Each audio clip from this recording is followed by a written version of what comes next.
Now, one more way to measure utility. Utils cannot be taken as a standard units for measurement as it will vary from individual to individual. Hence, several economists, including Marshall, suggested the measurement of utility in mandatory items. It means utility can be measured in terms of money or price, which the consumer is willing to pay. In the above examples जो हमने अभी बात करी उसी example की बात कर रहे हैं. Suppose one utils is assumed to be equal to ₹1. ठीक है. Now an ice cream will yield utility worth ₹20 क्योंकि हमने ₹1 में एक आइसक्रीम खरीदनी है तो हम कितना रुपया खर्च कर रहे हैं आइसक्रीम पर? ₹20 क्योंकि हम उसकी 20 यूनिट्स खरीद रहे हैं. Okay. And chocolate will give utility of ₹10 क्योंकि हम उसकी 10 यूनिट्स खरीद रहे हैं. हम ये सपोज कर रहे हैं कि मुझे चॉकलेट से आइसक्रीम से चॉकलेट कम पसंद है तो मैं 20 यूनिट्स खरीद रही हूँ आइसक्रीम की और 10 यूनिट्स खरीद रही हूँ चॉकलेट की. ओके.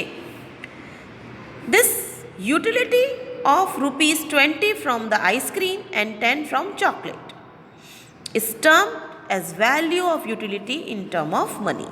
हमने उसको मनी में मेज़र कर लिया ना तो क्या हो गया? हमारा कार्डिनल हो गया क्योंकि हमने इसको न्यूमेरिकल में ला दिया है कि मैं ₹20 की यूटिलिटी मेरे लिए आइसक्रीम रखती है और ₹10 की यूटिलिटी मेरे लिए चॉकलेट रखती है. Okay. The advantage of using monetary value instead of utils is what is it? Allows easy comparison between utility and price paid since both are in the same units. Okay. Now, what do you mean by total utility?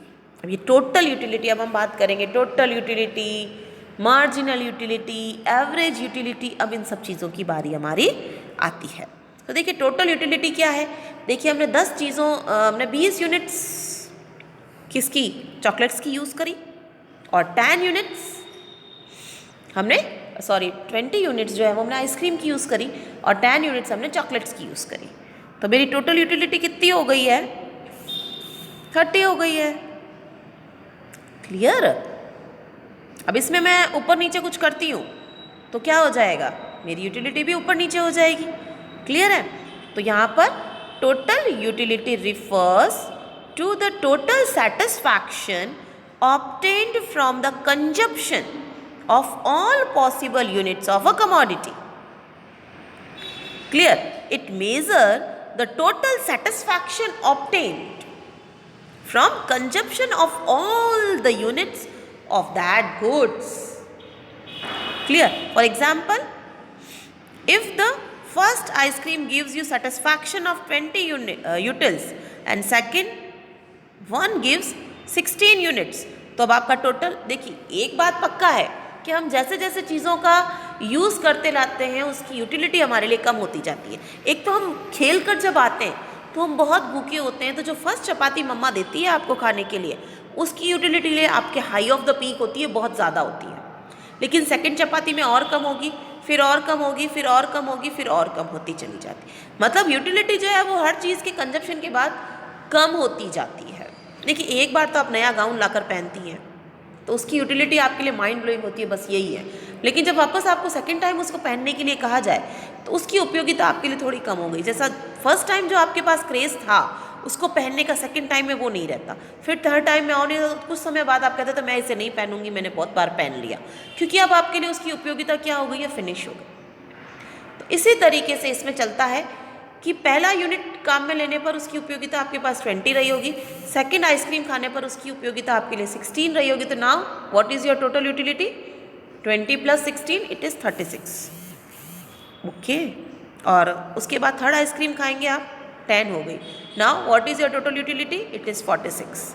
Like that. तो हर एक consumption के बाद में आपकी उस commodity की utility आपके लिए क्या हो जाती है, कम होती जाती है। और जैसे जैसे समझ लीजिए मैंने 4 यूनिट्स का यूज़ किया, तो उन चारों की यूटिलिटी को जब मैं ऐड कर देती हूँ तो जो मुझे मिलेगा वो क्या हो जाएगा, मेरा टोटल यूटिलिटी हो जाएगा। ओके, नाउ कल हम करेंगे मार्जिनल यूटिलिटी।